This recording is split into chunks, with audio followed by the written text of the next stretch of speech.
Before speaking on Khomeini's Velayat-e-Faqih, we need to fully understand what fiqh means. Fiqh is translated as jurisprudence, which means the theory or philosophy of law. In 12th Shia Islam, when you join a seminary to study Islam, the first two stages of your education are Arabic, so you can understand the Quran, and jurisprudence, so you can have an understanding of the law which emanates from the Quran. A faqih is an Islamic jurist who is an expert on fiqh or Islamic law. In Shia Islam, if you're a marja, you have reached the level of being a faqih, which means you're a source to follow. If you're a very acclaimed marja, you get the title Ayatollah, which literally means reflection of God. So if a regular Joe or Muhammad reads the Quran and has a question like, is it okay for me to pray while wearing a leather belt? The marja, who is an expert of Islamic law, will say, I've studied this for like 60 years and I can basically say, yeah, go ahead. If you want an example, the Ayatollah Sistani has a whole website with a Q&A section. There's even a section called Leather Products.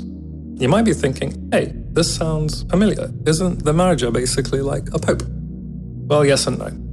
In a sense, they're similar because they're religious guides who can give correct interpretation on social, legal, and ethical matters. And yes, in a sense that Catholics and Shias generally share the notion that you need certain qualifications in order to interpret religious text. And if you don't have the time or the will to do so, you kind of have to adhere to the expertise of an authority figure. Also, no women allowed in either position. They're also not similar because the Pope has some level of infallibility, while in Islam it's only prophets and imams who are infallible.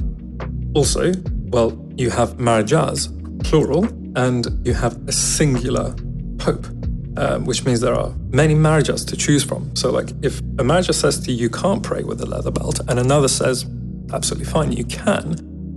It's up to you. You can make your mind up and say, hey, this makes more sense. I'm going to follow this guy instead. So there's a level of plurality at play. Furthermore, the Pope is elected by cardinals. I actually didn't know the process until I watched the film Nkalv. Definitely recommend it. Whereas Shia Islam is way more nomadic. It's way more decentralized, which means it's basically up to reputation. Like if you're a super well-versed man and you're seen as a moral person in the community and among scholars, people organically sort of flock to you for guidance and say, yeah, he's a decent fellow and he knows what he's talking about. Now, this is where it gets interesting. So imagine you're in a country where politicians are the ones who dictate social, economic, and political norms in a society. You're a 12th Shia Muslim, and you're like, hey, the direction things are going in is kind of against what I believe. Maybe someone should do something about this. So while many marjas, and in pre-revolutionary Iran, this was the vast majority of them, are like, hey, none of us are infallible, we should focus solely on religious matters and leave political matters in the hands of politicians. And, do the best that we can until the Day of Judgment. Some were like, no way. As marjas, we have a duty of guardianship, or velayat, over the people of a country to keep it at least in check until the Day of Judgment. And the one marja who actually decided to implement this was Ayatollah Khomeini, who stated that political affairs need to be administered by jurists who navigate society in the right direction. And if you're thinking, hey, this sounds oddly familiar to Plato's idea of the republic ruled by philosophy kings, well, you're absolutely correct. Let's get to Velayat-e-Faqih.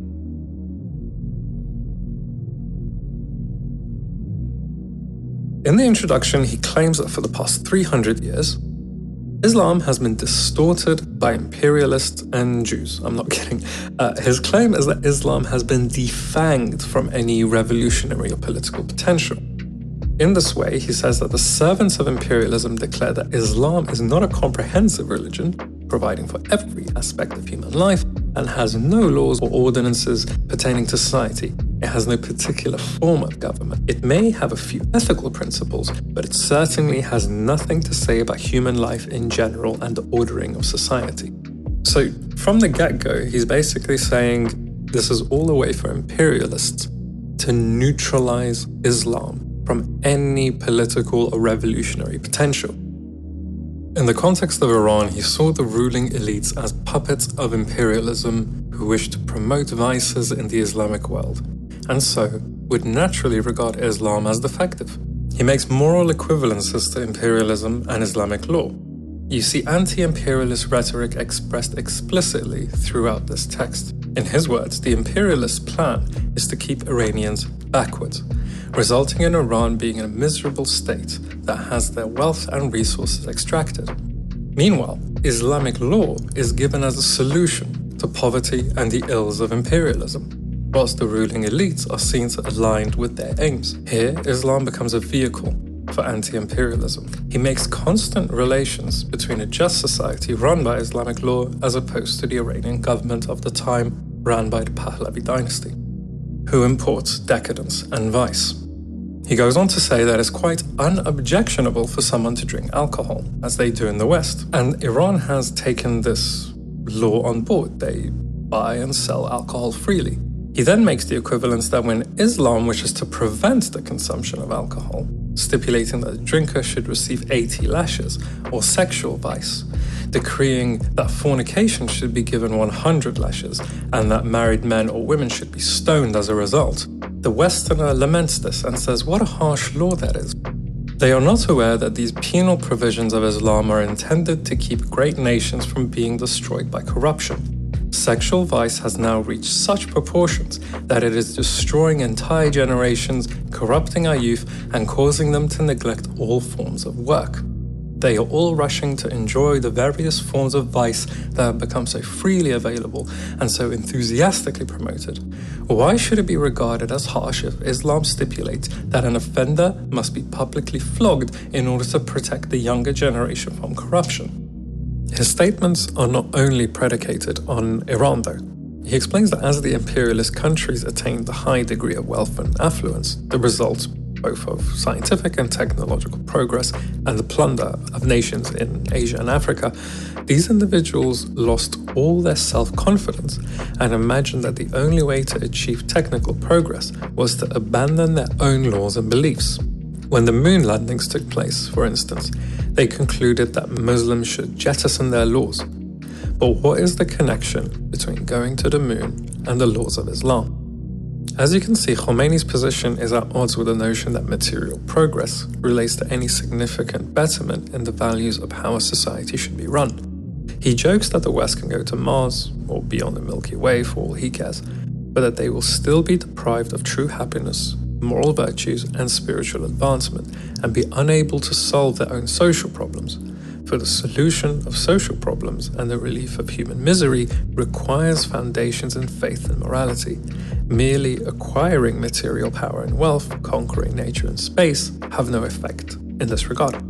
So far, even religious folk who don't necessarily believe in Islamic governance can be seen to be on board.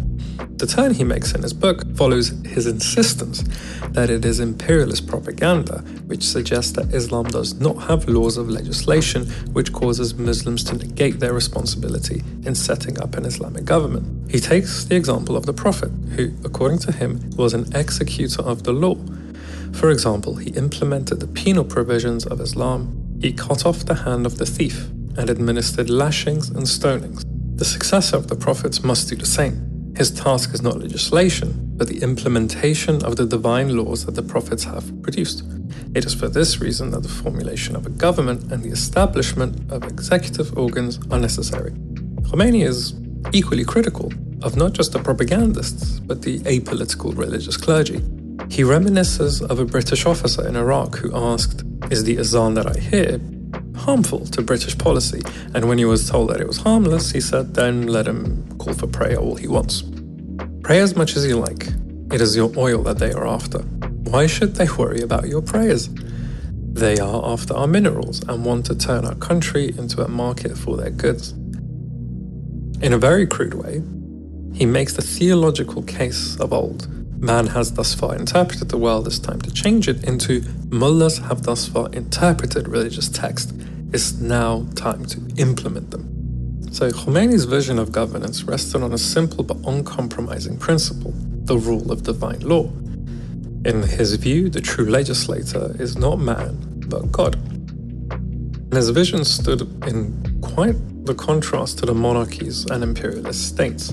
And for Khomeini, leadership required both knowledge and justice, but not all knowledge qualified a person to rule, only deep expertise in Islamic law.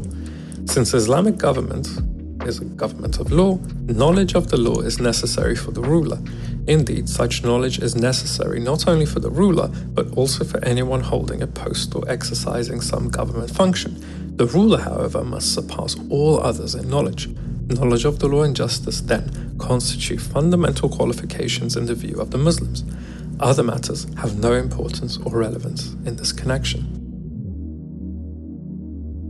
Finally, the last chapters of his book turn to implementation. What is to be done? Number 1. Propagation and instruction. It has always been that way. All over the world, a group of people came together, deliberated, made decisions, and then began to propagate their aims. Such movements began with no troops or armed power at their disposal. They always had to resort to propagating the aims of their movement first. You have neither a country nor an army now, but propagating activity is possible for you because the enemy has been unable to deprive you of all the required means. You teach the people matters relating to worship, of course, but more important are the political, economic, and legal aspects of Islam. These are, or should be, the focus of our concern. It is our duty to begin exerting ourselves now in order to establish a truly Islamic government. We must propagate our course to the people, instruct them in it, and convince them of its validity. We must generate a wave of intellectual awakening to emerge as a current throughout society. I would suggest that you read this chapter yourself to see the scope of what he's saying, but the fundamental point he's making here is that Jews have been meddling with the Quran, and so any interference with Islam's true aims are to be negated at all costs. At the same time, a number of Orientalists serving as propaganda agents for the imperialist institutions are also active in this endeavor to distort and misinterpret the truth of Islam. So it's important to cleanse Islam of outer influence. Number 3, mobilization of youth. You, the younger generation in the religious institutions, must come fully to life and keep the command of God alive. Develop and refine your thinking and lay aside your concern with the minute subtleties of religious sciences, because that kind of concentration on petty detail has kept many of us performing our most important duties. Come to the aid of Islam, save Islam. Now, I want you to realize for a second who is most likely to read this text or listen to Khomeini's sermons over tapes. I want you to imagine that you just entered the madrasa, the school, to learn about Islam and become a scholar. Whilst you perceive the various things happening in the country, a text comes along which says, hey, you can actually improve your society on the basis of what it is you're reading in these schools. You can become a revolutionary, as opposed to just nitpicking parts of the religious texts. The youth are given instructions on 2 vital aspects. The first is to carry out the first command, propaganda and instruction. The second is to see it as a duty to dispel doubts about Islam that have been created. Until we have erased these doubts from people's minds, we will not be able to accomplish anything. Number 4, the relaying of this responsibility to clerics and scholars in general.